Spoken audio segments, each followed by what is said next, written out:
Three men and a multiverse of sci-fi's finest spacecraft. But which ones can claim to be the greatest ships ever? Welcome to Space Doc Jury.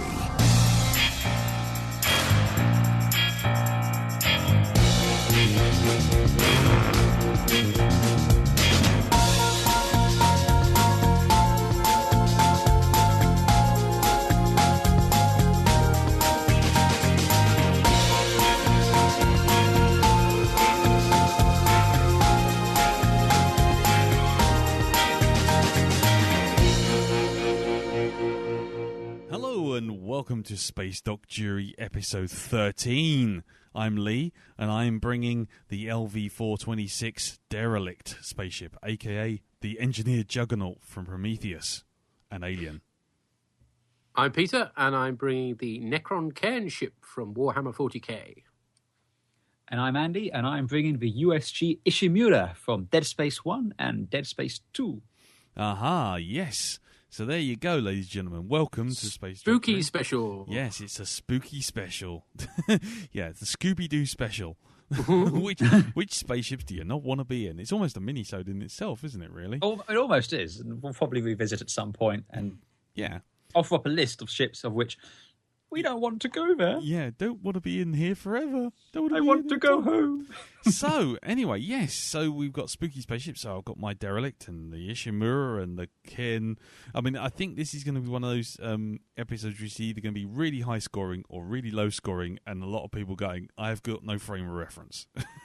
Shut the fuck up, Donny. Yeah, exactly. So that's a good one. That's a good place to start.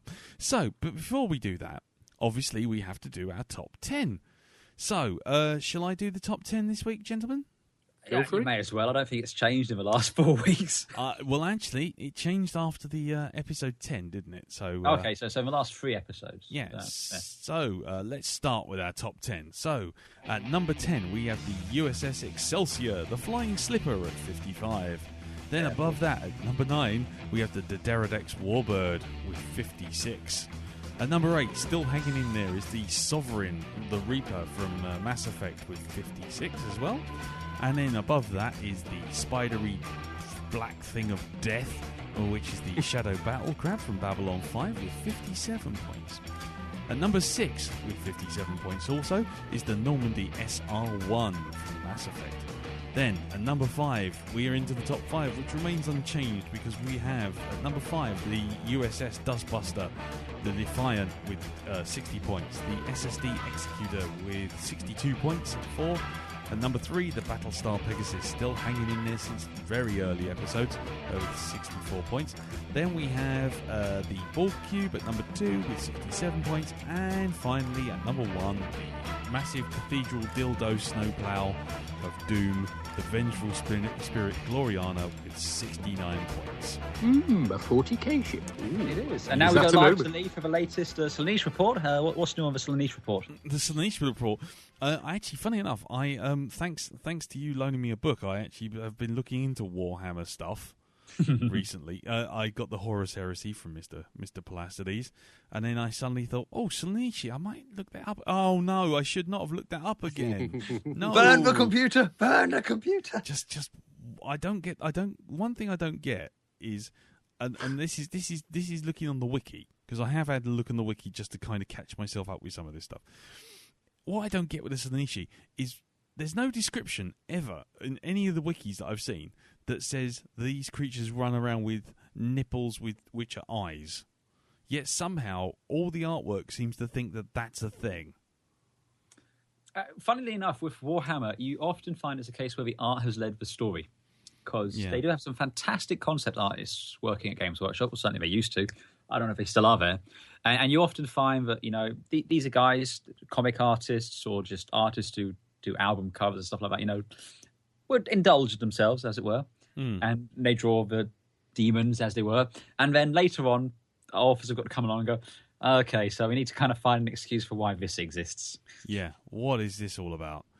So, yeah. So, yeah, I just... I don't... anyway, so once again, wonderful world of nightmares and horribleness, which was fantastic. Anyway, so I I guess we better get on with the episode, shall we? Yes, let's do that. Okay, well, what episode did we just have? We had the We just did the Space Freighters, where I believe it was Pete came in last, followed by the Nostromo, which beat the X-Bomber by 1 whole point. Yes. And then the Serenity won. Brilliant. I lost. How did that happen? Because you bought a bloody comic book. Yeah, that's true. Oh, yes, the Ace Trucking. Yeah, Ace Trucking. Sorry, yeah, it's been a while since we recorded the last one, wasn't it? Sorry about that. Anyway, go on in, Pete. You're up first, sir. Oh, well, I think I may do a bit better with this one. Yeah, I think you might. The Necron Canship. We've mentioned Warhammer 40k a few times, but in case you're not clued up with the Warhammer universe, it's basically Games Workshop's sci-fi version of his fantasy universe, and it originated by them taking their fantasy universe and giving them zappy guns and such. So the Human Empire soldiers became Space Marines, which you'd probably be familiar with. The Elves became Eldar. That was a real stretch. The Orcs became Space Orcs, which is even more of a stretch. You spell them with a C. Yeah, spell them with a K, not a C. Exactly, because that's more spacey if you spell it with a K. Yeah. And dwarfs inexplicably became enamoured with levers of motorbikes and were known as squats until Games Workshop dropped them out of embarrassment, to be honest. But there we are. That's a story for another day. Necrons started life as future skeletons, known as Chaos Androids, which look like knockoff Terminators, from the film Terminator, that is. Mm-hmm. Then they got an Egyptian makeover to become, Egyptian-looking Terminators. They're the future undead, former servants of the Curtain? Oh, I have no idea how you pronounce that. Nobody does. A race who became extinct 60 millennia earlier, presumably because of their embarrassingly unpronounceable name. The most noticeable and distinctive vehicles are the monoliths. Monolith. Giant hovering pyramids armed to the bony teeth with cannons of pure green lethalness, known as Gauss cannons. Gauss cannons. Gauss cannons. Goss cannons, Bros cannons. I don't know. They shoot green, okay? Why is nothing in this pronounceable? That's what I want to know. Anyway, clearly, unfortunately, monoliths are not interplanetary. They're ground vehicles. So instead, I've gone for the spooky-sounding Cairn-class Tomb ship from the 40k equivalent of Attack Wing Battlefleet Gothic. Okay. And I've taken a leaf out of Andy's book this week and gone for the biggest, shootest ship in the fleet. There have only been a few of these, much to the Imperium's relief. They've included the modestly named The Dead Hand, the Sun Killer, and the Inevitable Conqueror. Nice. Yeah. Well. So, I'm expecting great things of them tonight, basically. Sharing something slightly in common with the Stargate ship you brought a few podcasts ago. Yes. Right. This too features a slightly stupid-looking pyramid perched on the back of the shape. I mean, it's a scimitar shape, basically, which looks quite cool. But then, to make it look more Egyptian, you've got to stick a pyramid on, because them's the rules, apparently. How would you know it's Egyptian if you didn't have a pyramid? Yeah. I can't wait for the Starfleet Egyptian ship that's basically a pyramid with a couple of warp nasals on it. But there we are. It'll come. Yep. I bet it's already a thing. Yeah. It probably is. Rule 34 in Starfleet. Yeah. What the trek. Yeah, what the trek. Anyway. Shall we rate this bugger? Yeah, let's do this. Okay. You may try. Yes. Size-wise, they're apparently over 15 kilometres long. Wow. Okay. Which gives us a 12. A 12. Wow, we're off to a flyer. Hold on, You're already doing better than just about every other sheet we've ever bought. Yeah. 12. Well, there you go. Nice. I told you, I'm channeling Andy tonight. Speed. This is fun. Sublights. They use an inertia-free drive system, giving them an unsurpassed speed and manoeuvrability for a ship of their size. Yes. Now, I was going to say, because I've read something. I was on Space Battles forum reading this thing up, and someone was saying that a whole ship could turn around in like 5.5 seconds or something. Yeah. Do a 180 in 5 seconds. It's like, so I think they're fast and manoeuvrable. So I'm going for a 5. Yep. Sublight and a 5 for manoeuvrability. Right. It's inertia free. Yeah. No, I take. Here we go. No arguments tonight. No arguments tonight. Yeah, who said that? Firstly, I'd like to state for the record, I never agreed to that. Secondly, okay, they're manoeuvrable for ships their size, but that's still ships of their size. They've got no inertia, though. They must be able to turn on a dime. Well, the funny thing is, the inertia drive, my understanding was actually their FTL drive, not their sublight drive, because... from what I've read, there's something else for fast and light, but we'll come on to that in a minute. Yeah. Oh, okay. Well, I'll tell you what. I just don't think maneuverability of 5 is your White Stars. Your super White Star is turning within its own circle. Effectively, it's literally flipping on its own dime. Yeah. I'd say more of a 4, just because again within the world of Warhammer itself, there are far more maneuverable ships within that. This thing is not more maneuverable than a Thunderhawk gunship. Yeah, the only thing I would say, and this is me talking because I'm going to be the sitting on the fence. You're Donnie. Yeah, I am Donnie in this situation. But it is worth mentioning that I'm basing this on what I've read today and referencing things on spaceship battles and all this kind of thing where they talk this stuff to death compared to us. And it's a wretched hive of scum and villainy space battles. It is. However, knowing that a ship is a size of 12 and it can do a 180 in 5 seconds tends to tell me that it's pretty damn maneuverable. That's like turning an entire city in 5 seconds at 180 degrees. That seems pretty fucking heavy for me. I think I'm not arguing it's not maneuverable. I'm just saying I don't think it should be a 5. It should be a 4, and that's just based on our peg for 5 is super maneuverable fighters and things like White Stars and literally things which can fly knots around other things. The Necrons themselves have more maneuverable ships than the Tomb ship. Right. More maneuverable than the Tomb ship, because the smaller because this is a game thing sort of thing. And I did send Peter the codex for this very nicely, I might add. But there are other Scythe ships and all this which are more maneuverable than the Tomb ship. I mean, this thing is very maneuverable compared to something like a Gloriana class ship, compared to an Imperial battleship. But it's still not as maneuverable as a smaller fighter or a smaller sort of. You know what? On the basis, I think you're going to be scoring quite highly here. I'm quite happy to go for a 4 for maneuverability. Okay. I mean, I can't argue it. I mean, all I just go is I see maneuverability as being... I mean, I have got no horse in this race, but, you know... Frankly, I mean, the thing is, in a way, we're hampered slightly because I don't think they've ever produced like a moving image of these. We're literally from game stats and still drawings. So it's game stats, still drawings, and one reference in one novel, as best as I can gather. Yeah.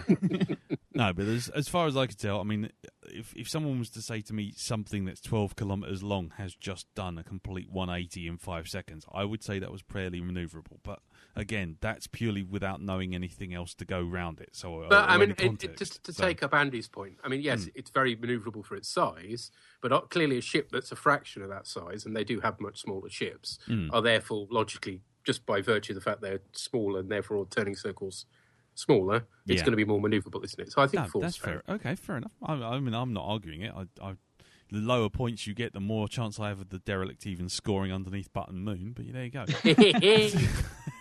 Now, going back to the fast and light, they apparently use dolmen gates to access the webway, which is what the Eldar use as well, which is a safer version of the warp. So we're not going into the whole, you know, if you're unlucky, you get turned into demons and go mad and stuff. And also, it doesn't require psychers, which is handy because the Necrons don't have any.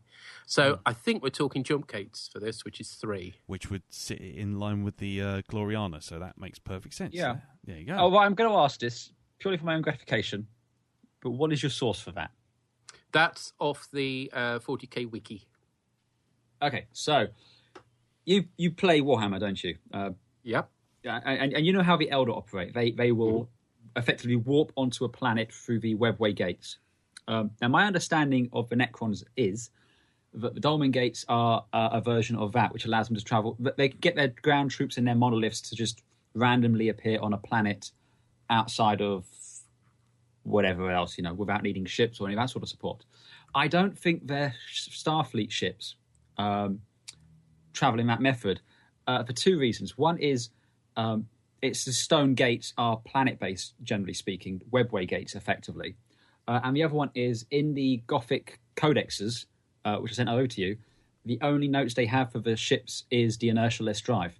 It doesn't make any reference of the jump gatey sort of tech or anything there. I think the dolmen gates are purely how they transport ground troops and monoliths, not their spaceships.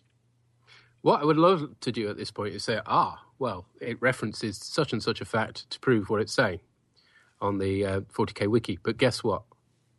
It doesn't. Oh, because I can back up my fact. Hold on. I'm doing it myself. The Warhammer 40k wiki, the tomb ship. Mm-hmm. It says here,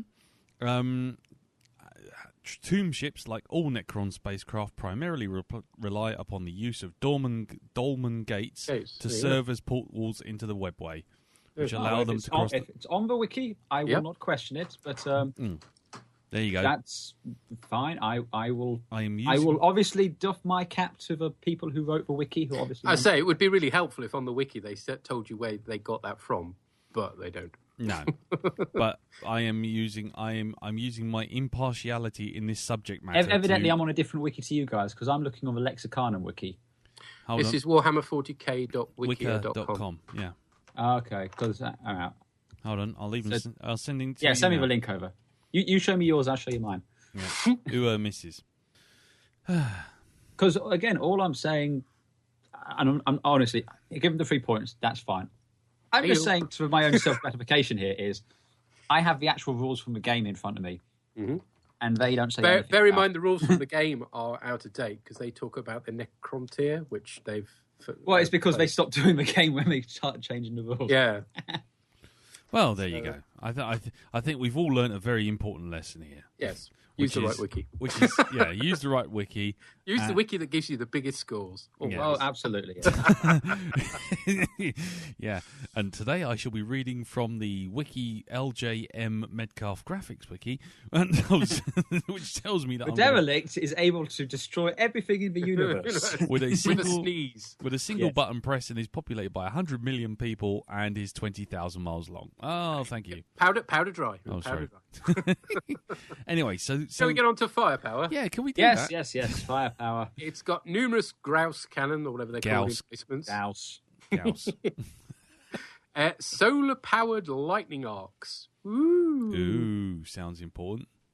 Particle whips, which sound like ice creams with hundreds and thousands on top, but are actually antimatter lightning projectors. And a mighty star pulse generator, capable of knocking a ship out in a single burst, thanks to its bypassing void.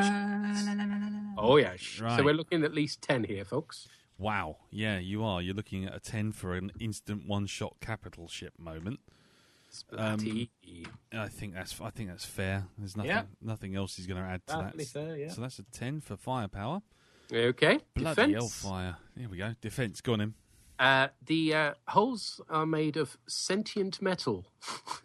I think that's going to go into passive. Clever steel that doesn't just self-repair, but also adapts to many types of damage. But as to its sort of armour, so yes, you're right, it comes into special in many ways because it's adapting to attacks. So that doesn't tell you much about whether it's light or heavy armour, basically. So that feels I think you can take it as read it's heavy armour since it's a battleship in the 40k universe. Yeah. That jolly good. Yeah. But that gives you heavy armour, so that's 2 for passive. No, 2 for active. Oh, is it passive? Yeah, passive. Passive is armour and stuff is passive. You're right. Yeah. And special. You get 1 for active because it's manoeuvrable. Yep, 1 for active because it's manoeuvrable. Unless it's got point defense. Has it got any point defense? Not that they mention, no. Or yeah, that's it. Fair enough. Yeah. And then under special, you got your whatever. You got your Borg tech, basically. Yeah, your Borg tech. So hang on. So yes, it's equipped with its sentient metal. It's also equipped with portals that teleport swarms of Necrons and canoptic scarabs onto enemy vessels. Ooh, so Doctor, I've got a case of the canoptic scarabs. Oh, yeah. I had that once, but there's a cream you can get sorted. Yeah, I was jolly good. It's an half inch. Right. So that's 2 for special so far. Right. When it wants to avoid a fight, the ship fades out, which is more than just cloaking, as it drops into another dimension for protection, so you can't even see it out the window either. Bloody hell. Okay, so that's 3 for special.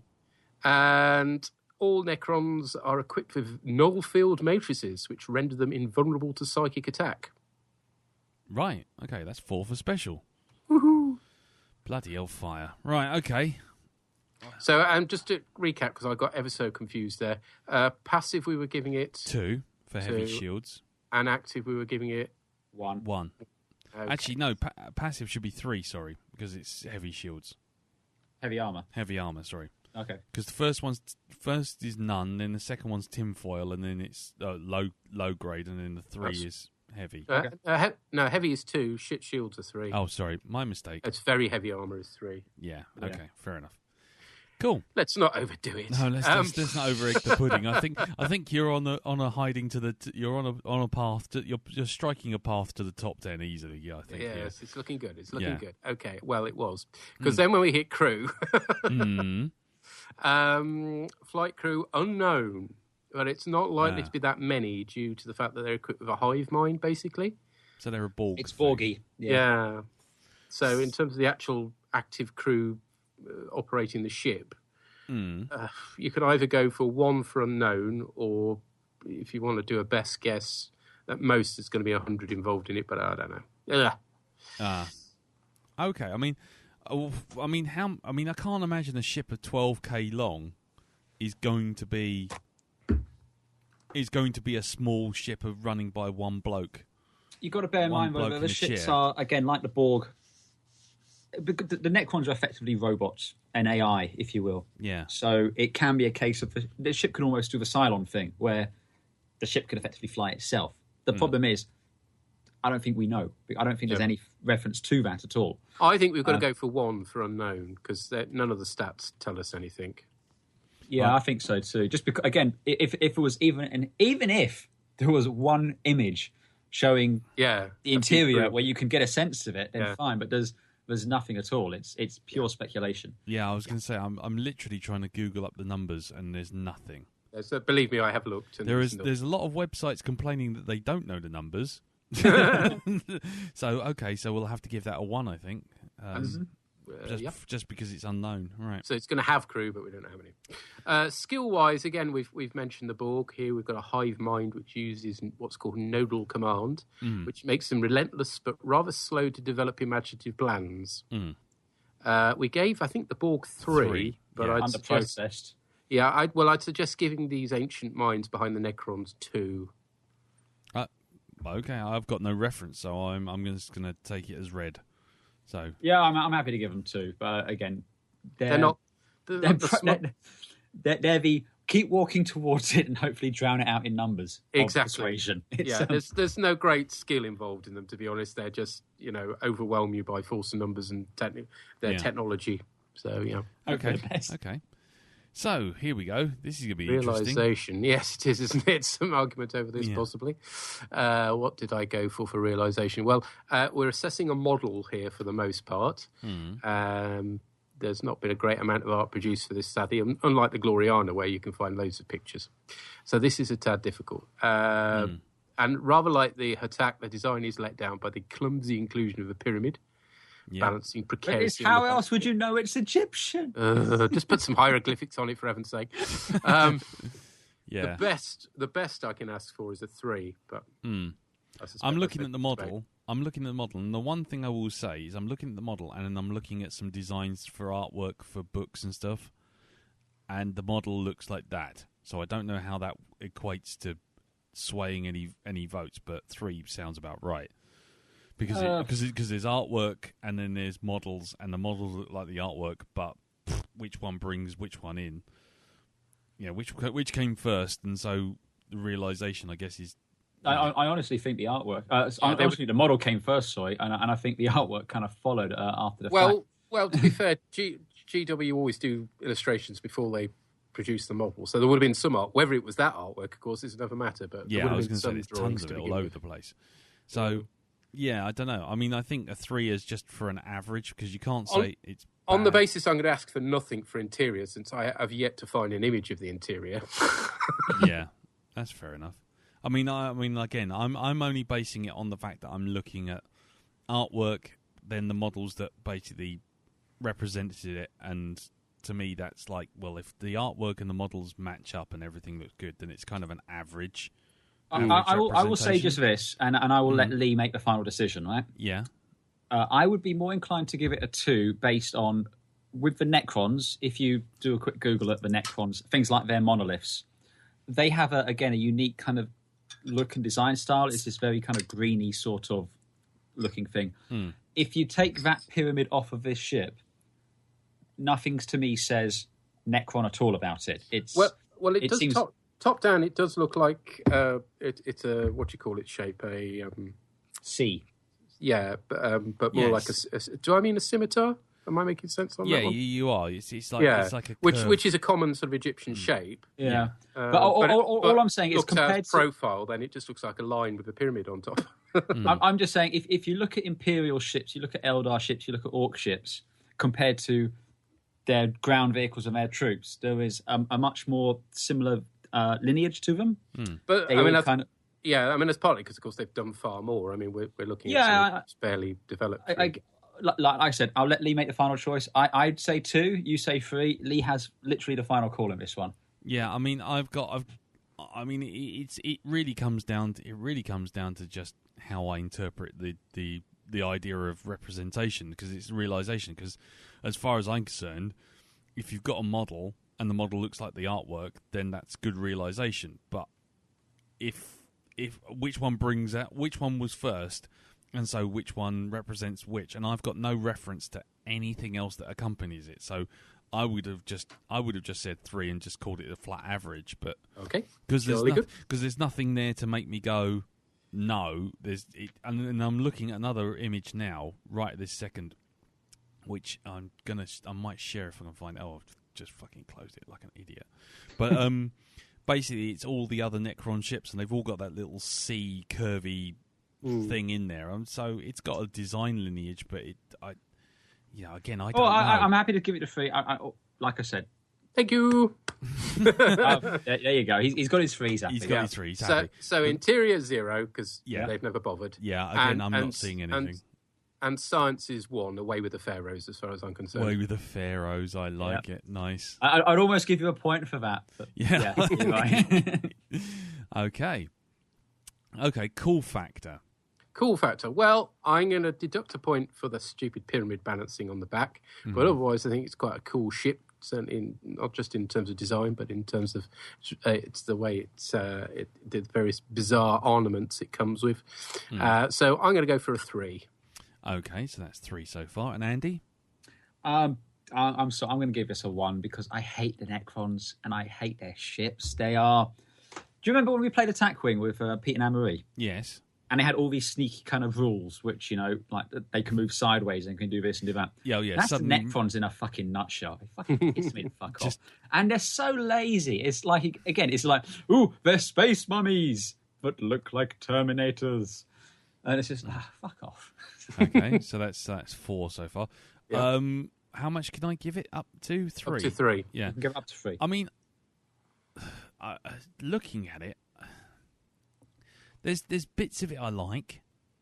I mean, not the pyramid, but the platform that the pyramid's standing on, I quite like. I'd say that would have been better on the Goa'uld ships. I was going to say what we got with the Goa'uld ships. That's what I was going to say. It looks kind of Goa'uld. It's got a bit of Star Destroyer in there. Unfortunately, it's got a bit of an association with the Ferengi. Which is, yes, I know what you mean on that. Which is bugging me immensely. But I don't think it's a horrible design. I think it's not nice, but it's not horrible. I'd give it a 2. Thank you, Coinsura. So what's that? So that's 3. So that's 6. 6, yeah. So which brings it to 55. Wow. No, 54. Oh, bugger. I have been struggling with this one to add it up as we've gone along. Yeah, because you gave it 3, Andy gave it 1, so that makes that 4, and I gave it 2, which gives it 6. That's definitely 6. Yeah. So I'll get the jingle out. Yeah.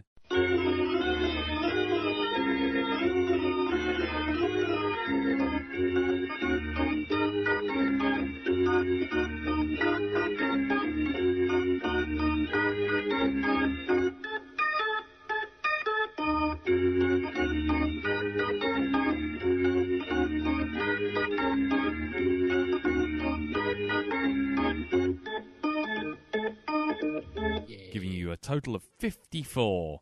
Yeah, it's not bad for me. Which puts it tantalizingly out of range. It puts it at 11. Out of the top 10. It puts it at number 11. Directly below the Excelsior. So there you go. If it makes you feel better, I think it's the highest scoring thing we're going to have today. Maybe. I think definitely. I will be very, very honest with you. Yeah, it literally, the Necron tomb ship is drawn with the Agamemnon Spaceball 1, and that's it. And then directly above Icarus 2.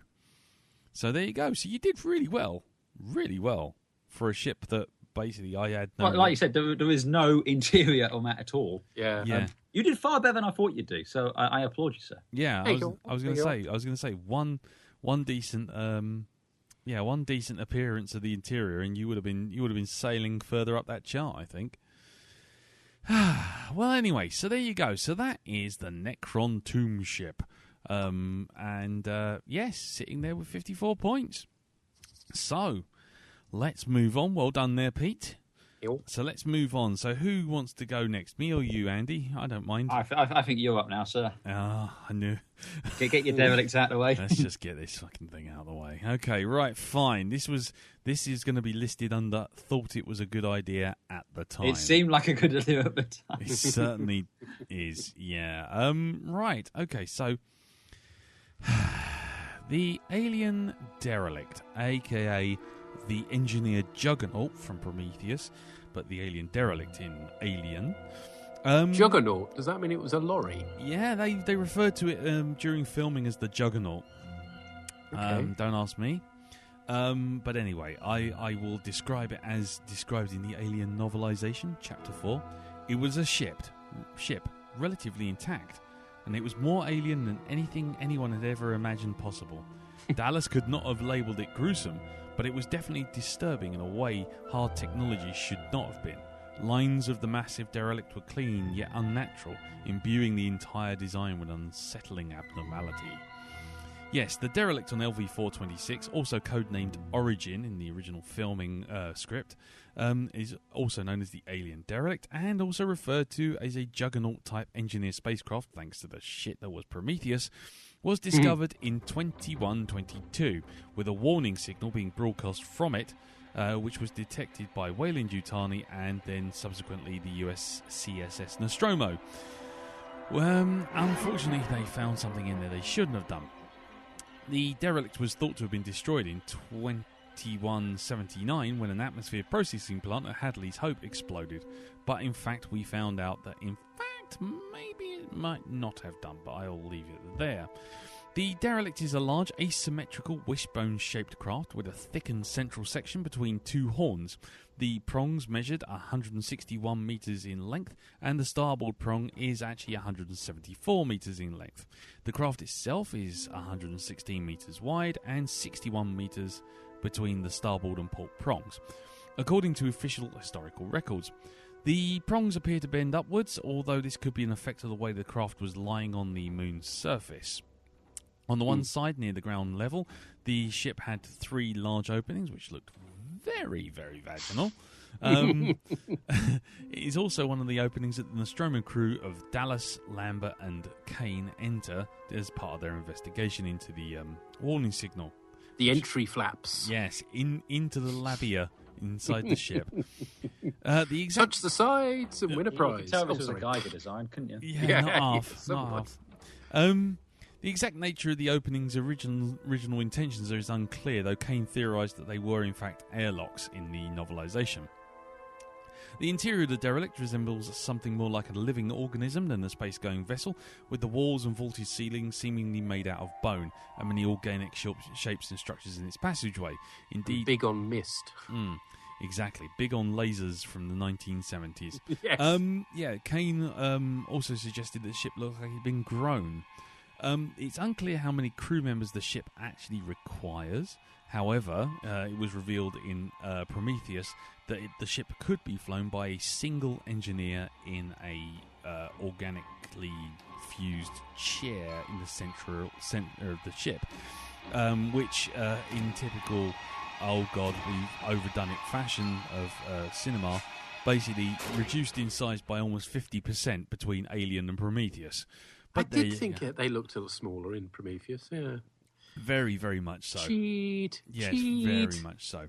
To be fair, though, that was a different ship. Well, that's one thing that's going to come up in this, is that whether or not those two ships are actually the same type is kind of up in the air. Yeah. Whether Prometheus counts is up in the air. Well, quite indeed. But that's seen as it's the only one we've got with it flying. That's probably the only bit of reference we've got for speed or anything. The behind the scenes, the early concepts, the same thing obviously was designed by H.R. Giger. He came up with the design in a few hours, working from Ridley Scott's brief that it should appear totally inhuman. Giger envisioned a ship that had been grown rather than built, and after seeing the first concept of the vessels, Scott immediately said that was the look he wanted. It was also to inform the rest of the look of the film. Scott would later recall that Giger's first drawing was a knockout, and I took one look at it and went, that's it. Several other members of the production team and the studio executives in particular were so unnerved by the disturbing designs, but Scott remained adamant that they were the ones that had to be accepted. If it was a knockout, it's surprising the aliens didn't have much bigger heads. Yes, and exactly. Made of foam and wobble as they run. Yeah, and Eric, what's his name, going, ha, ha, ha, Belgians. But anyway... Look, Google it, younger listeners. Google it. It's the knockout. I've got no idea. No. It's a knockout. Yeah. You mean to say you didn't experience it's a knockout? Yeah. I've got no frame of reference. Yeah, the royal family did one. Oh, yeah. Eddie Waring, wasn't it? Eddie Waring. Yeah, and Stuart Hall before he became a complete... No, anyway. Yes. Moving on. The derelict model that was used in the film was constructed from plasticine, polystyrene, all laid over a metal frame, and measured at 4 metres long, although it did contain a huge amount of surface detail, much of it which was lost on screen when Ridley Scott elected to backlight the craft and cover it in mist. The model was also sculpted by Peter Voise, working from Giger's drawings. The cargo hold itself was created in two types. One was a matte painting. The other one was a sculpt by Giger. And the hero egg prop was also put in there. It had 130 eggs inside it. And Ridley Scott also said that he wanted to make the movie as more like a dark old haunted house, and so lit the ship accordingly. The space jockey itself, which was the pilot in Alien, but also in Prometheus, the space jockey was constructed out of clay and bones that were taken from the nearby abattoir. Oh, nice. Yeah, and in fact, apparently... Fido! Exactly. The thigh bones of about 65 cows went into the rib cage of the space jockey. And was he dish of the day? Yeah, pretty much. Should have got Peter Davison to play him. Yeah, Peter Davison performed the James Herriot thing on the cows before they had a bolt put in their head. But anyway, the other thing which was worth noting is that when that set was being filmed, it was the hottest summer in record up to that point, in 1976, which meant that the whole stage smelt disgusting. Lovely. Yeah, it was all rotten flesh because it was lovely, all fresh milky, bones. Milky, lovely. Well, that and they had kids bloody running around in the reduced size flight suits, didn't they? Yeah, exactly. Yeah, Ridley Scott's children and the children of the producer were doubling up for the astronauts to give the space jockey extra size. Okay, I mean, I can sit here and waffle on for hours about this. You surprise us. Yes, I was going to say, it's almost like I'm a fan of this thing, but, hey-ho. So let's just get this done because it's going to be painful. It's going to be like ripping off a Band-Aid for me, this one. It really is. But let's get on with it. So first off, the size. The largest size we have is 170 metres or thereabouts, which puts that at a 2, as I recall, or is that, am I right? I'm just trying to get all my... Yeah, I think that's right. Yeah. Yeah, I think that's going to be the high. I think it's going to be the highest scoring thing here. To be honest, yes. So that's a 2, and so then we move on to Sublight. We have no idea. That's 1. Yep. FTL, we have no idea. That's 1. Yeah. Maneuverability. It moves like a brick in Prometheus. It levitates and barely turns on after about 5 minutes. So that's a 1. Barely moves at all. That Yes. describes Prometheus, doesn't it, really? Yeah, exactly. Pretty much like the film. Firepower. It has no firepower to speak of, so that's a 0. Well, could we argue maybe it does, but we don't know for a 1? But we don't know, so... That's the problem. Yeah, if you don't know... We usually give it a 1 for don't know, don't we?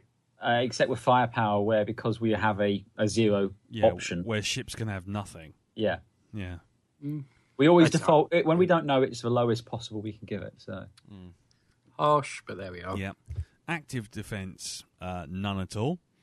Passive defense, very thin armor, as the Prometheus seems to go through it without too much effort at light speed.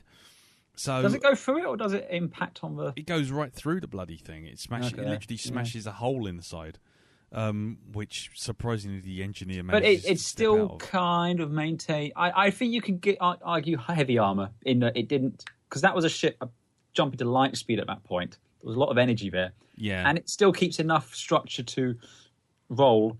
as God. it did. So I think you can have heavy or very heavy armor there if you choose. Yes. Okay, fair enough. Rolling. Now, okay, you're going to have to bear with me on the special because, right, well, firstly, I would argue this, and I'm open to discussion to be shouted down on this one, but the thing is organic. And we see that with the things in Prometheus all opening up and everything seems to be organic. I would argue that could mean that the ship is effectively able to regrow. I think it's a fair assumption. It's only an assumption, though. Mm-hmm. It's an assumption, and I'll allow it. Cool, so that's 1. Yeah. And the second one for special is these small egg-like things that sit in the egg chamber. I don't think you really want one of those on your face. It's true. Although, and again, this is just a question more than anything else. It's because they're on the derelict, but they're not on the juggernaut, aren't they? No, but then you've got the black goo, which is goo. is the same, effectively the same deal. So as far as what you're saying is all these ships come equipped with some horrible nastiness. Yeah, they all come. No, that was kind of what I was going to ask. Yeah, it's like we see it on the derelict, but we don't see it on the. I mean, they've got some sort of. I'll give you this too. I mean, by all means, have a special point for having cargo holds full of horrible shit. Yes, but cargo I'm not entirely sure. The thing is, I'm not entirely sure that it's a good thing for them to have, because it does seem in both instances to have led to the death of their crews. Well, that's where we get with competence. Okay, fine. Well, yeah, we'll get to that in a second. Yeah, basically, we're at it's already dead point, aren't we? We are at this point. I don't think giving me any points is going to help at this point. But as far as it goes, yeah, health and safety is not their concern. The only people with less health and safety on these ships would be the construction worker on the Death Star who never put handrails in on those fucking walkways. But apart from that, anyway, crew size. No indicator of any crew size other than it can be flown by 1. You see in the hologram in Prometheus that there is actually 5 people who can all stand around and talk and look at the navigational things. But quite clearly, at the end of Prometheus, 1 engineer gets into the suit and flies the fucking thing. So it's 1. Yeah. Competence. Well, they've got a cargo bay full of really nasty shit, and clearly no one cares about sticking their face in it one way or the other, and it leads to the death of both crews, of both derelicts. Yeah. So I'm going for a 1 for competence. Yeah. It's a Darwin Award competence, isn't it? Yeah, definitely. Now, exterior. Got to ask for a 5 on this one. Have your 5. Have your 5. Yeah. I feel bad for you at this point. Yeah, I was going to say. I mean, don't patronise me. Patronise you.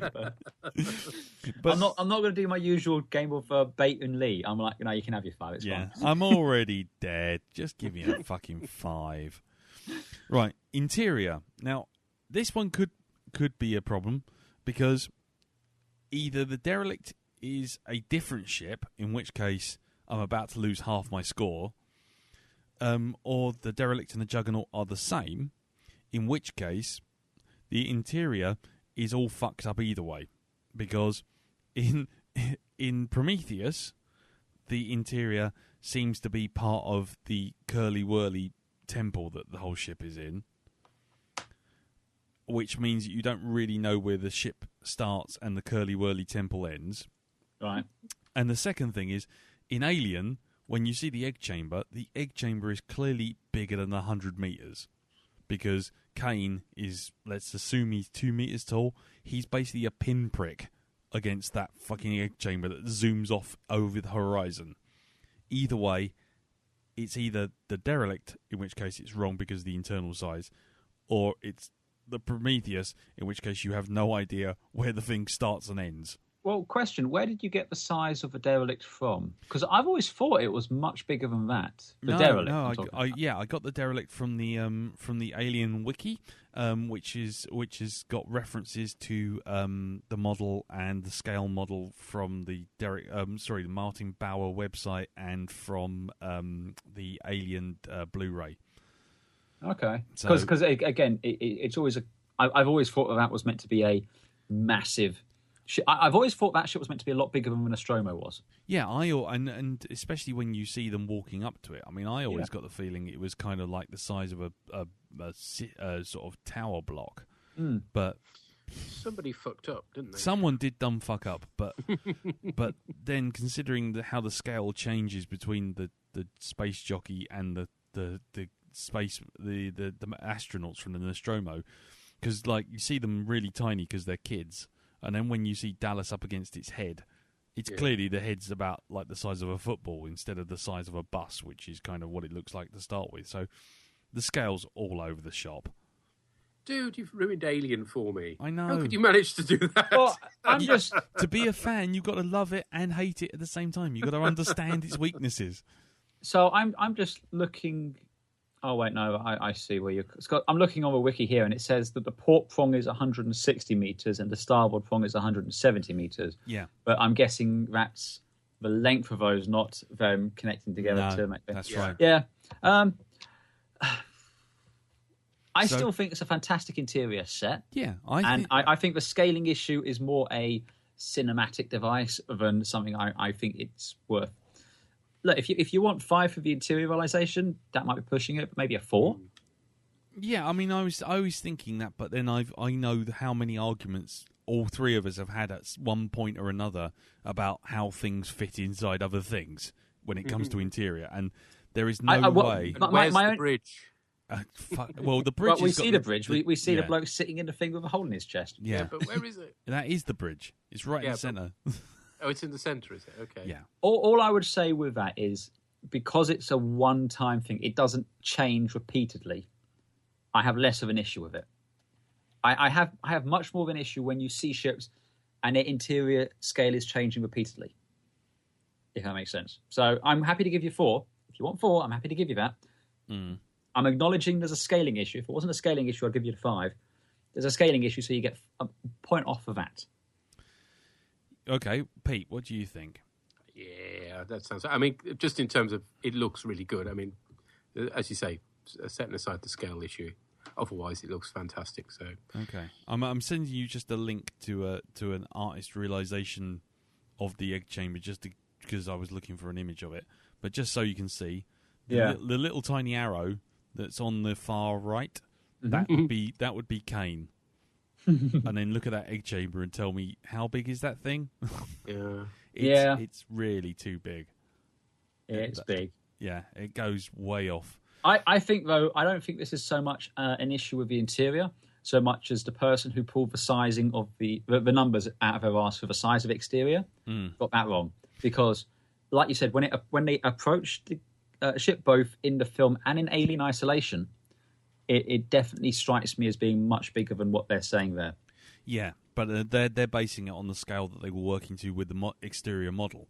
But in the same way we see with JJ Trek, you can have you can have a model that's supposed to be this, but then if it's shot in a certain way, then it's obviously seriously. Not. You start bringing that in, I'm going to start docking points. Move on. Yeah, move on. Okay, fair enough. Right, okay, science. Well, it is super away with the fairies. The thing is grown, for fuck's sake, and has no means of propulsion, yet somehow manages to float. It's a 1. Yeah, I can't help you there, mate. No, I'm kind of screwed on that one. As far as cool factor, I think it's a very cool design. I'm going to give it the full beans. I'm giving it the 4. I must admit, when I first saw Alien, I didn't like it very much. Couldn't get my head around. I think it may have been the first sort of organic type spaceship I'd seen. So initially I wasn't a fan because you couldn't see where the bridge was and all that sort of crap. And there were no obvious engines and it just looked weird. But that's kind of the point, isn't it? Yeah. Let's face it. And I've kind of, after all these years, got my head around that. So, yeah, you get my full 3. Okay, so that's 7 so far. Andy? Well, I wasn't, much like Pete, I wasn't a massive fan at first, but then when I finally saw Prometheus and I got to fully appreciate it in real life, I'm only kidding. I'm only kidding.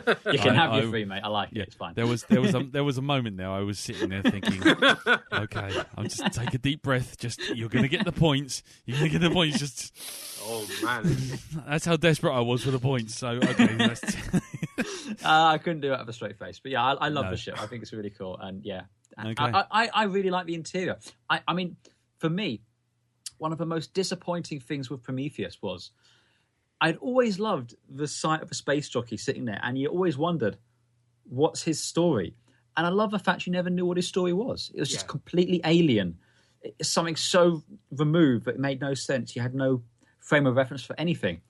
And then he had to come along and make a shit film. Turned out to be a really boring dude. Yeah, but yeah, still, when I think back to how it used to be, to remember that mystery, it was really, really cool, and I love the ship. So yes, yeah, I still think the thing growing out of the chair in Alien is actually the thing growing out of the chair. It's not some fucking wanky suit. Yeah, that's small-minded people thinking of small-minded ways out of a thing. That's just rubbish.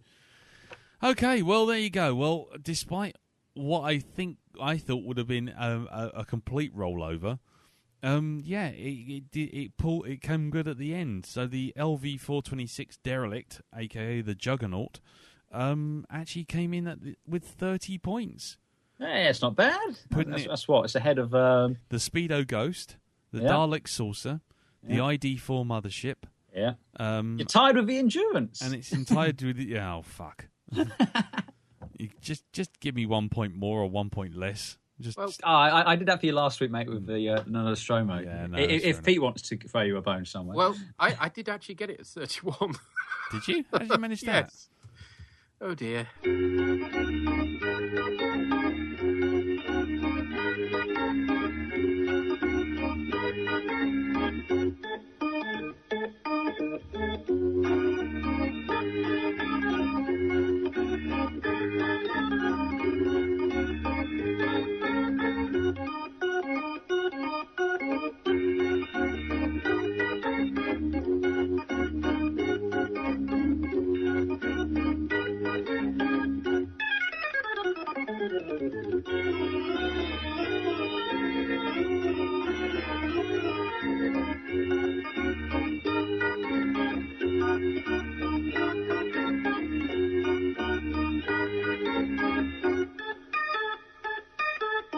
Oh, so 31, you're up there with Button Moon, dude. 31. Hey! It's Button Moon. Button Moon. Oh, there you go.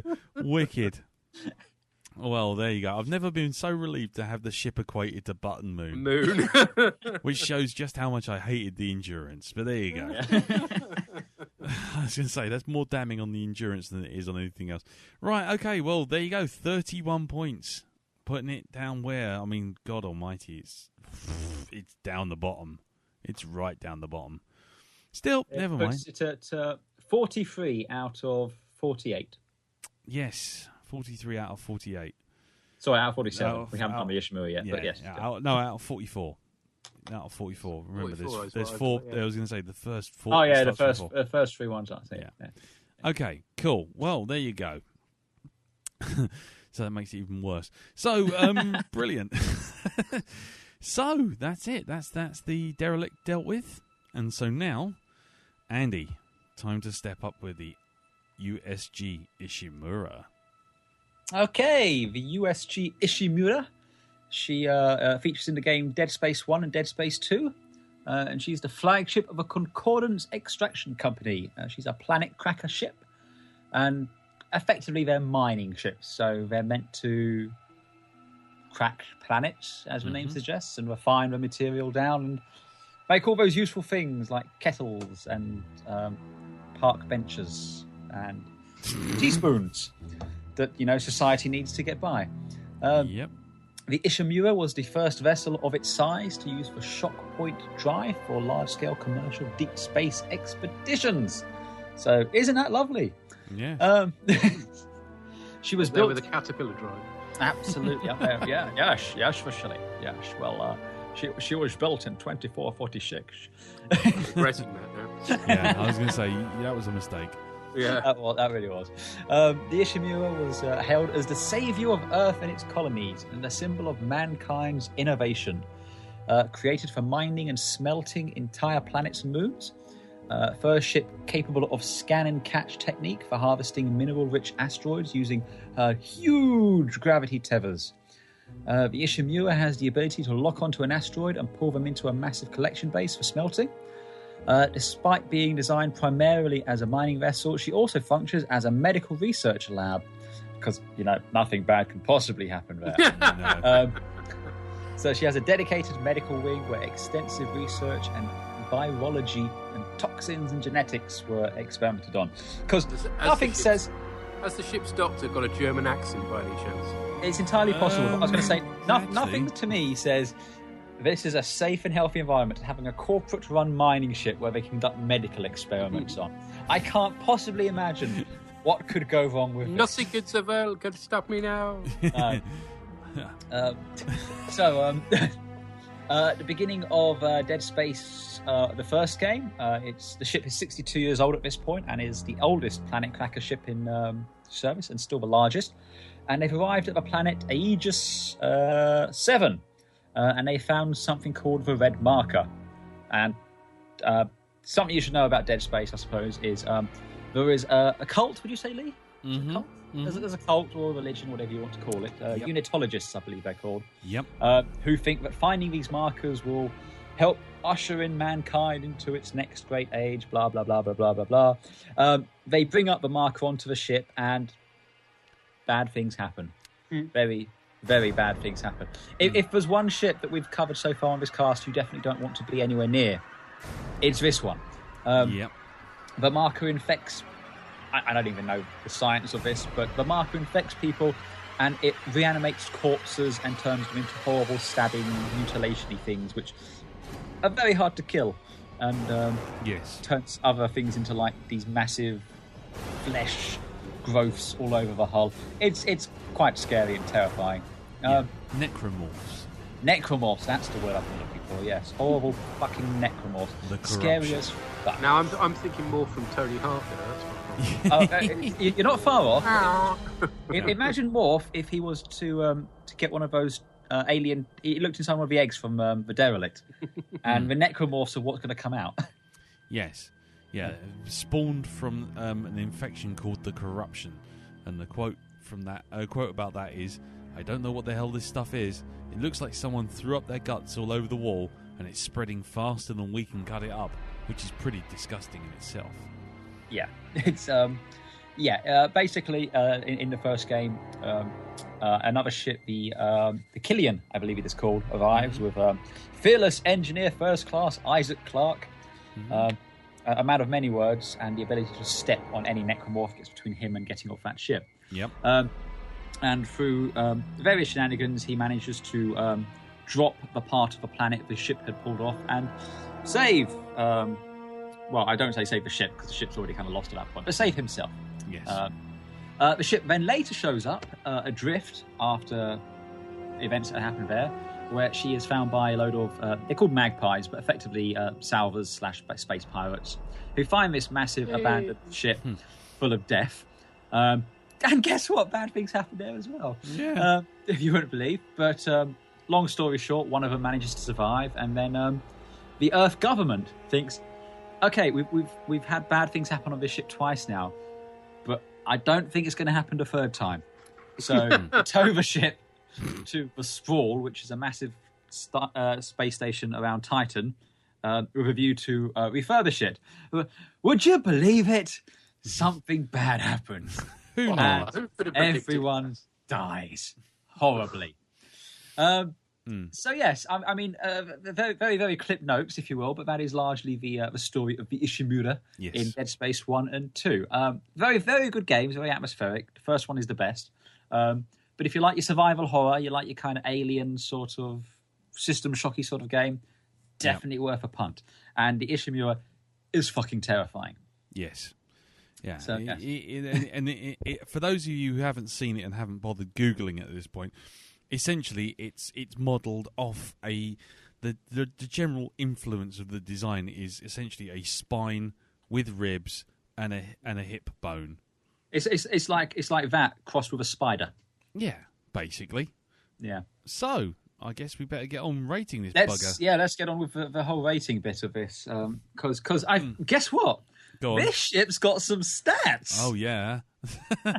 Yeah, it has. Yeah, we've got some stats here. So length, first of all, size. She is 5,300 feet or 1.6 kilometres. Which puts that... At a 10, I believe. 10, yes. Does there we indeed. go. Excellent. We get some points right off about there. Now for speed. Sublight, I'm thinking Sublight's probably a 1 or a 2. We don't really see it do anything other than sitting over a planet and sublight speed. Yeah, it's a 1 because we have no idea. We've got no idea. She does have FTL, the shock point drive, but I have no idea as to... I think it is... I've read the description of the shock point drive, and it sounds like Battlestar jump drives. Well, in the way that, I do have some information from the codex. Okay, yeah, please do, yes. The shock space drive... Shock space itself is a void between 2 points, established hard points.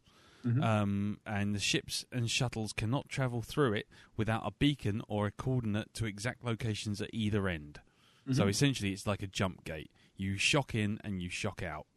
Yeah. And so basically, but you can only go between 2 established points, pretty much like the Mass Effect relays. Yeah, it sounds like the mass relay sort of thing. It's like the engines themselves are part of the ship, but you need your navigational data, your points that you're aiming towards to get from point 1 to another. So you couldn't just go anywhere. No. So that's a pretty big downfall on the size of it. But once you have to effectively go at whatever the sub-light speed, wherever, to get to where you want to set up your next shock point thing. Yeah. But once you've dropped your beacon, at that point you can hop between the two.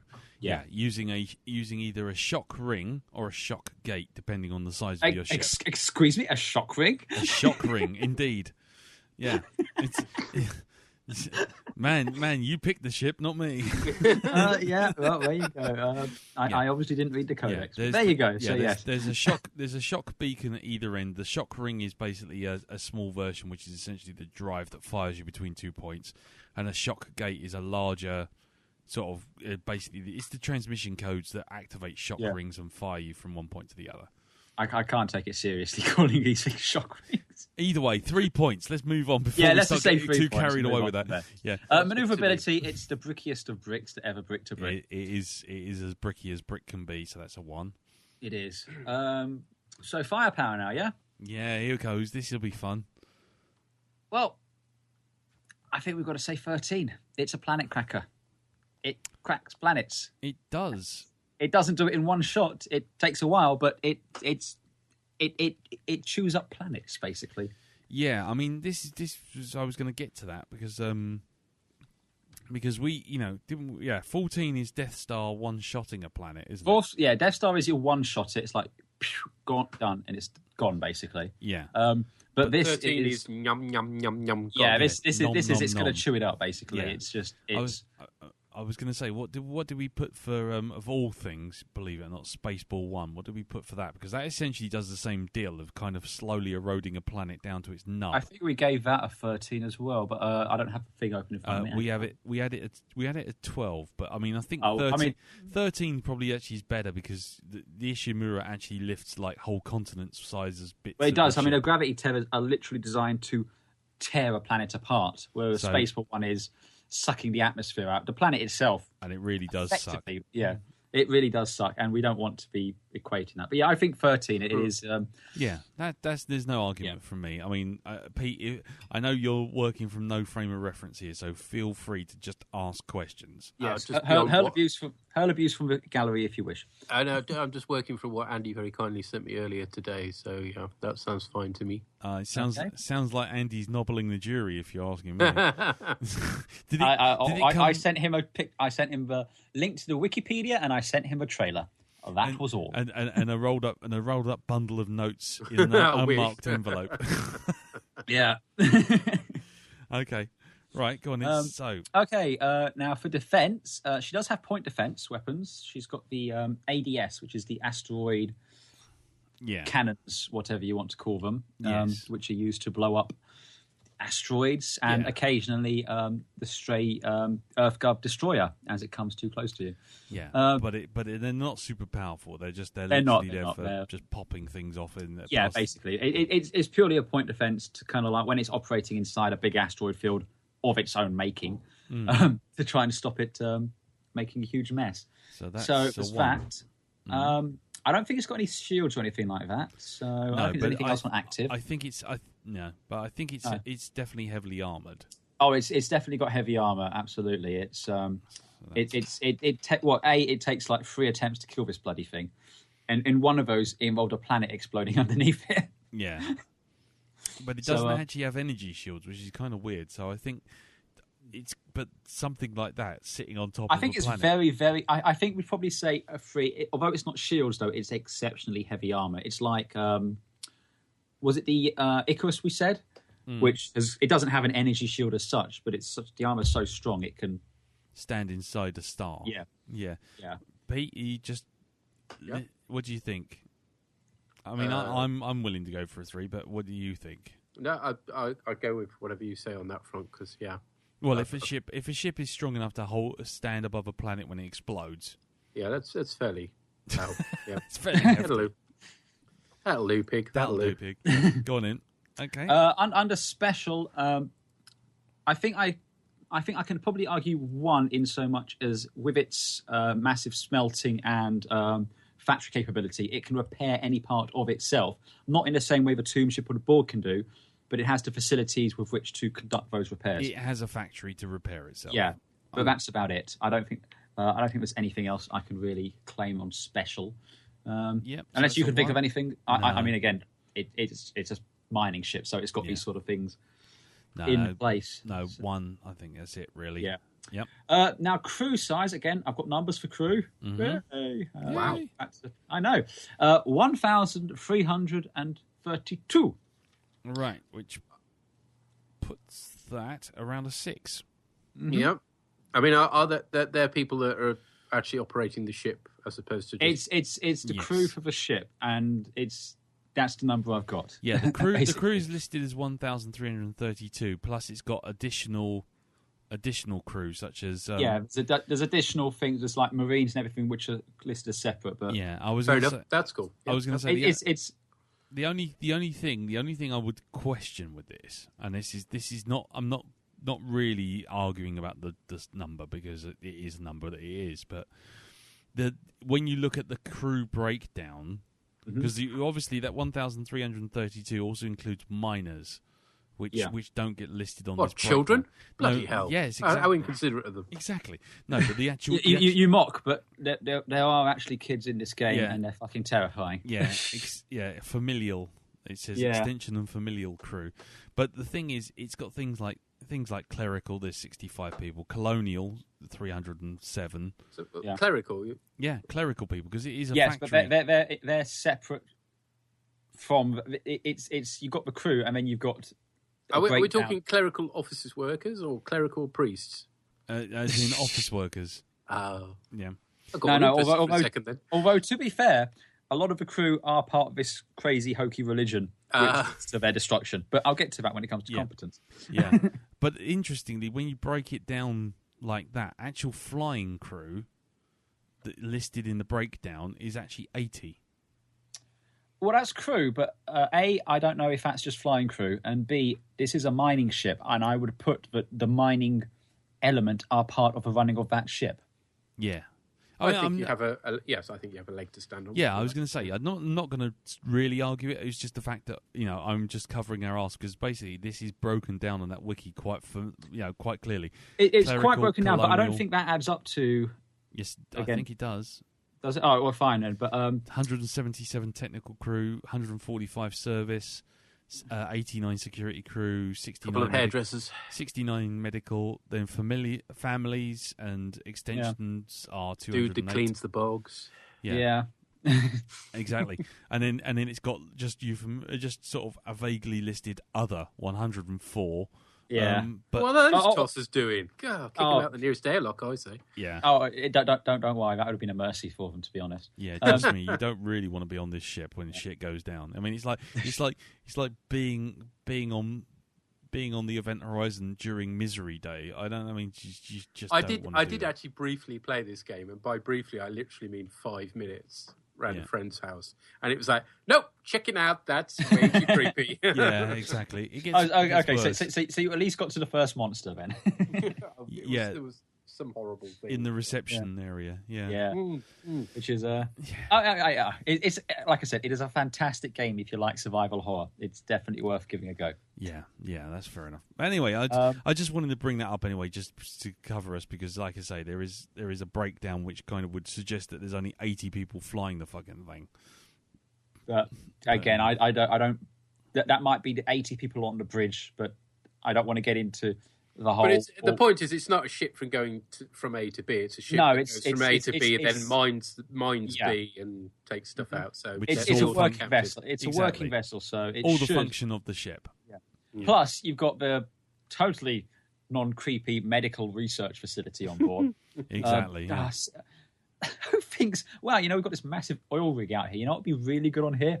A viral in bloody experimentation chamber. Yeah, that makes sense. Yeah, great idea. Yeah.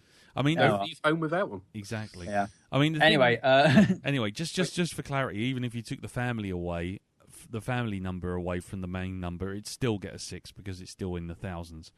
So anyway, it doesn't matter. Competence. Yes. Here we go. Now in the competence. Yeah. Where's that sad wank sound? Yeah. Yeah. I don't want to do it again because I did it for the Independence Day mothership, but I am tempted to give this lot a fucking negative rating on competence. They knowingly bring aboard this marker, which effectively, although they never come outright and say they know this was going to happen, it's pretty obvious they know what's going to happen. But in their ignorance, like, but we can take care of it. It's fine. I'm a true believer, so nothing bad's going to happen. I'm very devout. Effectively all end up getting turned into space zombies and stuff and horrible, nasty things. I mean, at the end of the day, they might well be competent miners, but fuck them if they're not fucking retarded for bringing that thing up off of the planet in the first place. So I'm going to say 1. I mean, I don't know. I mean, crew competency. I mean, Pete, what do you think? Because crew competency is it the ability to fly the ship or the absolutely ridiculous decision to bring something knowingly lethal on board? Yeah. And getting your entire crew killed. I mean, again, remember, we just said 1,332 people on that ship. They all died. This is ringing bells with another mining ship, Yeah, it is, isn't it? I was going to say, I think we're everybody's dead, Dave. They're all dead, Dave. Dave, they're all dead. Except unlike Dave Lister, who just left the panel off, these guys actually go, you know what? It's dangerous, but it won't hurt me because I'm special. Yeah, and furthermore, although granted the original crew were kind of dead, then you had the space pirates, it happens to, and then you have the people which bring the ship into the space dock, and it happens to them as well. Yeah, I mean, once is an accident, twice is a coincidence, 3 times is enemy action. Yeah, exactly. I mean, I might even give them a 0. Well, I think I'm happy to give them a 0, to be honest. Yeah. Give them 0. Because they're idiots. You mark it 0. Smegheads. Yeah. Right, yo. Mining ships don't have a great track record, do they? No, exactly. Do we have any others we can think of? Yeah, the Nostromo, that didn't do too well. The Red Dwarf, it's going well for mining vessels. Oh, well. Anyway, so... Realization next, I believe. Yep, let's do this. Yep. Okay, the exterior. I actually quite like the exterior of the ship. I mean, it fulfills two roles. In A, it has a kind of practical element to it. You know, everything you look at it kind of makes sense. You've got the gravity tethers. You've got a gantry kind of system around it. This sense that it's an oil rig sort of design. But at the same time, it manages to evoke that sense of, oh, that's a spooky ship, without outright being a spooky ship, at least externally. It's not like a Shadow Battle Crab, which is like all black and evil and this is just very industrial, but still manages to invoke that kind of, this is just bad shit's going to happen here. Yeah, but it does look like a bunch of ribs and a rib cage and a spinal column and a hip bone. I mean, it looks like that, but again, it's like it's been designed by Ted Bundy. It kind of makes sense, though. Again, you've got these long arm things which spray out, which is where the gravity tether is attached to, which you want to have quite a way out to kind of give you good leverage to pull out these bits of a ship. You've got the big heavy engines and smelting stuff at the back, and then you've got the all the working place along the spine. I mean, that's where the kind of the core of the ship is. I mean, I'm going to ask for the 5, but I'm anticipating being knocked down. But I quite like the design of a ship. I think it's very iconic in terms of video game spaceships. In just so much as it has a look about it. You know, it kind of speaks to that kind of survival horror aspect of game, and I think it looks cool for what it is. I mean, that opening shot when you're flying towards the ship in the first game, and the blast shield comes back on your ship, and you see it for the first time against the sun. It's gorgeous. Yeah. And then you get on the ship and you go, oh, God, I want to die. Get me out of here now. I want to go away. Yeah. And to be fair, and I know you haven't played the second game, but when you do see it in the second game, it's actually a really cool moment because all of a sudden you walk around a corner and you see it, and it's just like that. Oh, my God, you maniacs. You brought it back. Damn you all to hell. Right. Well, I mean, I tell you what. See, I'll move to Pete first for this one. So you're asking for a 5. Yeah. I'm gonna see Pete because I know that he has historically looking over this list. Him and computer games don't get on too well. Yeah, a love-hate relationship with computer game ships. So let's take him as the what I'm going to assume is the low end. Well, to be fair, I would be going for at least a 4 for the exterior. I think at least a 4. Yeah, okay. I'm not sure about the 5, and that might be my computer game bias kicking in. If this were a model that was built, then probably I would be looking at 5, but not sure. Okay, Mr. Lee. Yeah. I knew you'd swing low. Pardon the phrasing, madam. Yeah, I've been speaking to Anne-Marie, haven't you? Well, I mean, as far as it goes, this goes back to what I was saying before about the Necron ship. At the end of the day, there's artwork, designs, and then the realization on the screen, and all of them seem to be perfectly in sync. So for me, I don't see a problem with that at all. And I'm looking at maps of the thing as well, so it's perfectly well realised in terms of I mean, the pictures I've seen, the lighting have been really impressive. I think it looked gorgeous. I mean, even compared to like something like say the Normandy, which I have a massive bias for. The lighting is fairly flat. Yeah, this one anyway. Yeah, it's very atmospheric, isn't it? Everything about it kind of invokes a feeling of, like I said, it's nothing overtly terrifying, but at the same time, absolutely terrifying. Yeah, exactly. And so for me, I mean, I don't have a problem with 5, to be honest, simply because even though it is a video game and video games date and sometimes that makes the graphics look worse and better, this thing I think still to this day looks gorgeous because of the art direction that makes it look that gorgeous, if you know what I mean. Mm-hmm. So game engine aside, that's always going to look that gorgeous because it is literally almost a painting. So to me, I go 5 with that without a problem.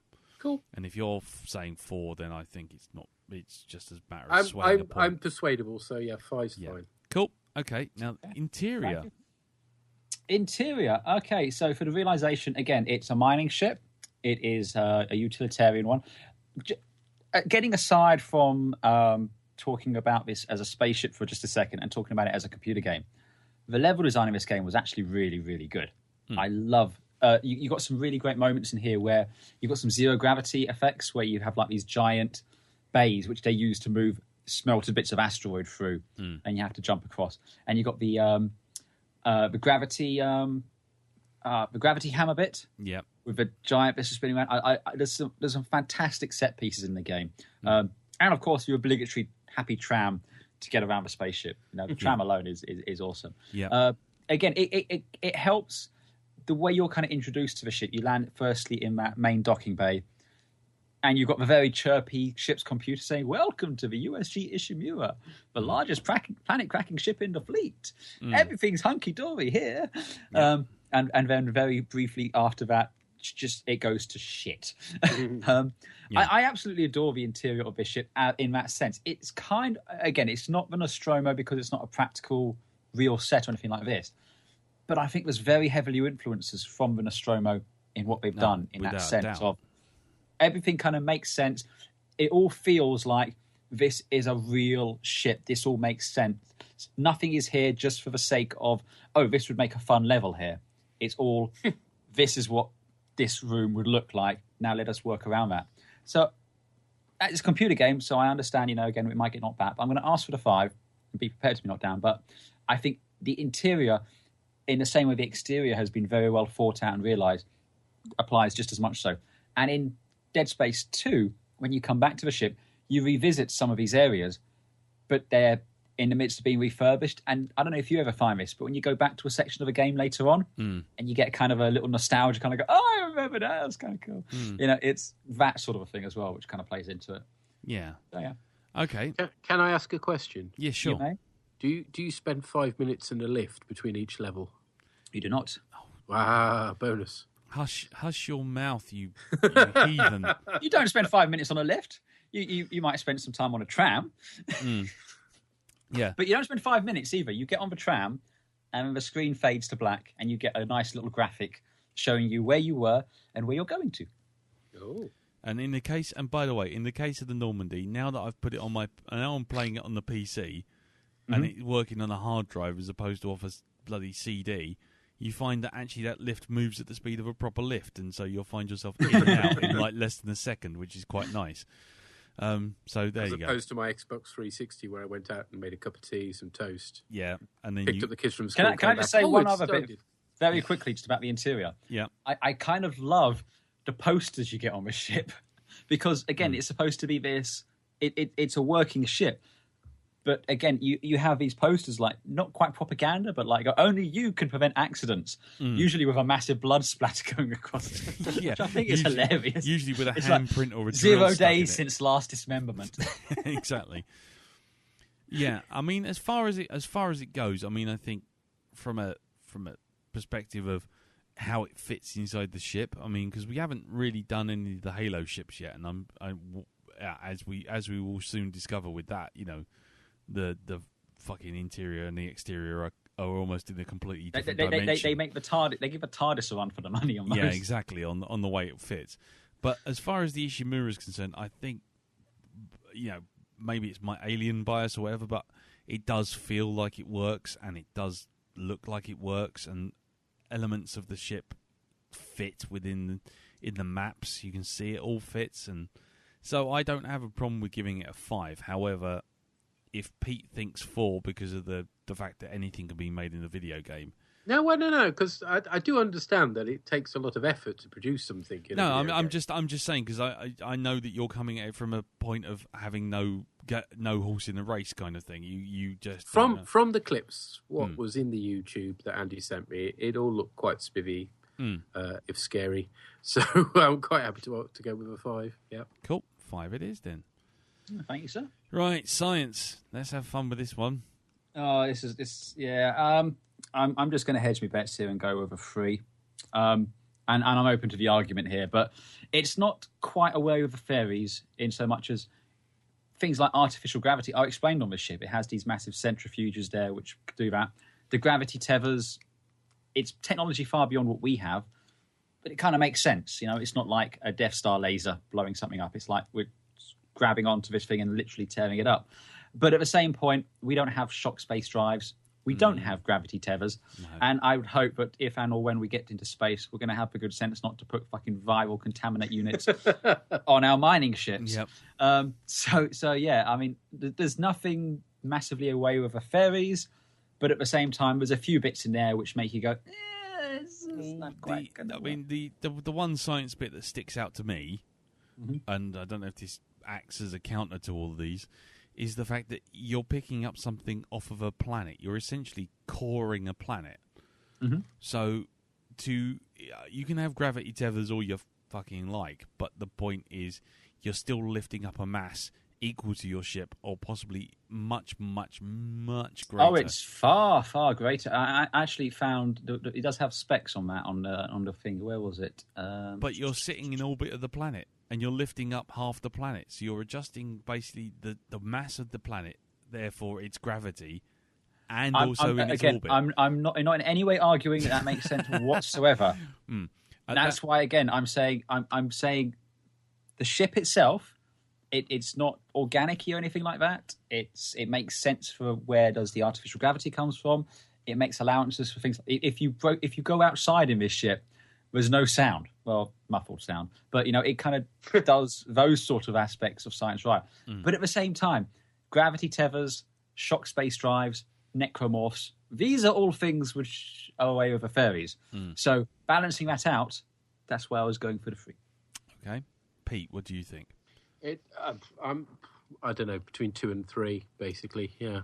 Okay. Well, I'll split the difference and just go for 3 because personally I would stick it down in the 2, but frankly I don't mind one way or the other. That's kind of fine. But okay, cool. Okay, right. And cool factor now. Okay. For myself, I love this ship. Both how it looks and especially the first game. I mean, Dead Space. If you ever want to know about. If you look up diminishing returns in the dictionary, the Dead Space series is what you're going to find. But the first game, still to date, is an absolute classic. It is the spiritual successor to System Shock, in my mind, which is one of my all-time favourite games. It still scares the crap out of me when you play it on hardcore mode. And it's fucking hard work as well. But I love the ship. I think the ship looks gorgeous. It's a great environment to be around and walk in there, so I'm giving it my 4 points. Okay, Pete? Yeah, it's not supposed to look pretty because it's a mining ship. I've got that. Yeah. Although quite why you would design a ship to look like a dead carcass. Yeah, so it kind of loses the point for that. So I'm going to go with 2. Okay, so that's 6. I'm going to do the same because, it's the same sort of deal. I can't sit there and look at a ship which looks like someone sat there with the evil book of evil and went, how can we make this ship look evil? I mean, I understand that it looks all designed and it all makes sense and everything like that. So that's why I'm not giving it sort of a 1, because it does look gorgeous. But sometimes that the design of the Ishimura does feel like it's one Terry Thomas moustache away from twirling itself and sort of hiding behind a curtain and going... I'm pretty sure the captain has a Terry Thomas moustache as well. Exactly. I'm pretty sure he does. Yeah, so... I say, rah-rah. So, so it just... Oh, he's got a goatee, sorry, but still. Yeah, it's just... he's definitely evil then. Yeah. It's just a little too obvious on the... guess what? This ship is evil. Look at it. It is an evil ship. To be fair, you're right in so much as soon as that blast shield comes back and you see it against the sun, you think, oh, wow, I'm going to die there. Yeah, I think maybe not. Yes, in a nutshell. So, that's it. So that's 2 for me. So, okay, that gives it a cool score of 8 and a grand total of, drum roll, 60 points. Hey. Yay. Wait, you mean you two agreed? Yep. I know, it's shocking, isn't it? The system works! The system works. So, you've managed to get the Ishimura in there at number 6 on the top 10. That's 6? At 6. Yeah. Shit. got it in. The sacrifice was the USS Excelsior. The Stan Lee's gone, but yeah, still. Yeah, the shoe. Yeah, so the Federation shoe is out and the Ishimura is in. The ribcage of doom. Yes. Well, at least we got a change in the top 10 anyway. Yeah, there you go. Yeah, look on the bright side. There you go. So, there you go. Well played one and all for that one. Good results all round. So, just leaves us to work out what we're going to do for the next episode. Okay, well, next time we're going to be doing a Flying Saucer special, and I shall be covering the Cylon base star, obviously from the original series, because that actually looks like a flying saucer. Nice. Cool. And what about you, Andy? I think I'm going to do the Mars Attack Saucer. Ah, the Mars Attack Saucer. And I shall be doing the Time War Dalek spaceships. From Doctor Who 2005 onwards. Including... Guess how many cool points you'll be getting from me. I think I can all work that of the points. All of the points. Doctor Who. You can't help yourself. Yes. Oh, I like Doctor Who, just not that Doctor Who. Yes, so there you go. Yes, the big Doctor Who saucers, which we thought that we would be getting from last time when Pete was doing it. Not the one that looked like a Winnebago with some arms up in the air. Yeah. Anyway, so there you go. So join us next time for Flying Saucer Week when we come out and we have, the flying saucers of flying saucerness, Cylon base stars, and we can call the episode Extreme Frisbee. Yeah, Extreme Frisbee.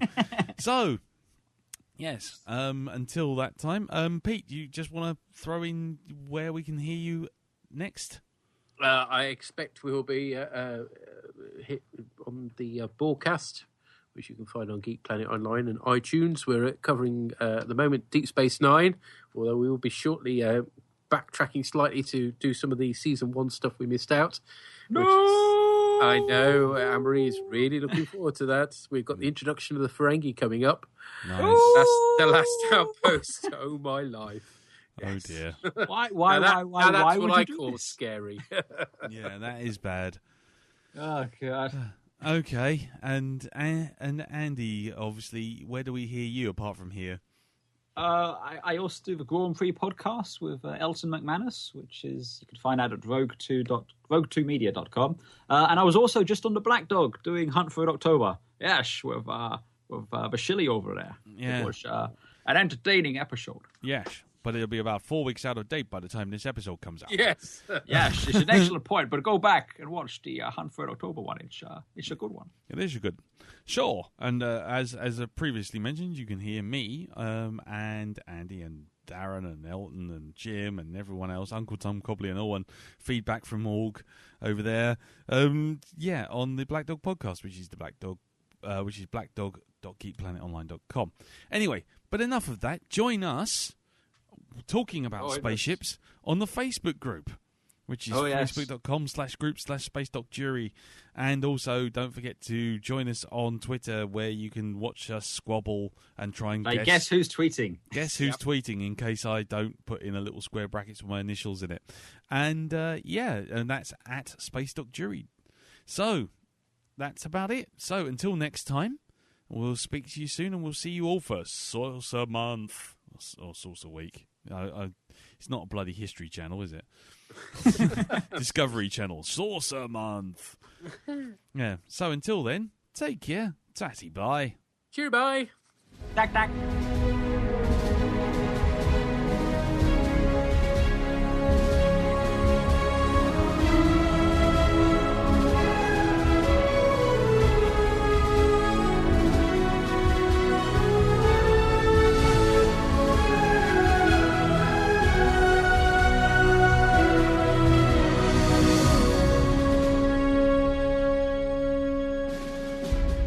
Space Doc Jury is a production by 3 Angry Beards for GeekPlanetOnline.com.